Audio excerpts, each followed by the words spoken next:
முதல்ல வந்து என்னுடைய கொல்லி நானும் அவரும் என் கூட வேலை செய்த முதல் உதவி இயக்குனர் அவர் தான். நானும் அவரும் சேர்ந்து தான் பாலமந்திரத்தில் ஒர்க் பண்ணோம். கிட்டத்தட்ட ஒரு 6 மாசம் 8 மாசம் நாங்கள் 2 பேர் மட்டுமே வந்து அவரோட தனியாக ஒர்க் பண்ணோம்.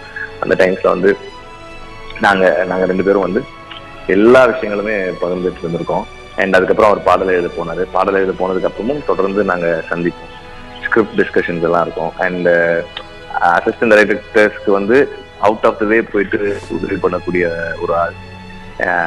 எந்த நேரமும் தன்னை ஒரு ஒர்க்குக்கு தன்னை எப்பவுமே ஃப்ரீயாவே வச்சுக்கிட்டு இருக்கக்கூடிய ஒரு ஆள்.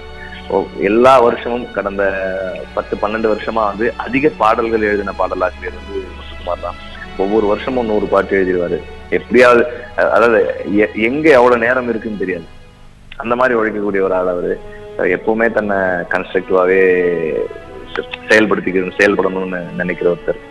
அண்ட் எல்லா அசிஸ்டன்ட் டைரக்டர்ஸ்க்கும் ஒரு கஷ்டம்னு போயினா, எந்த அசிஸ்டன்ட் டைரக்டரா இருந்தாலும் ஒரு நெருக்கடினா தைரியமா முத்துக்குமார அணுகி உதவி கேட்கலாம். அப்படி தன்னை வந்து அவ்வளோ ஒரு அப்ரோச்சபிளா, அவ்வளோ ஒரு எளிமையா, எல்லாருக்கும் ஒரு நல்ல நண்பனாவே எப்போதுமே இருந்த ஒரு ஆள் முத்துக்குமார்.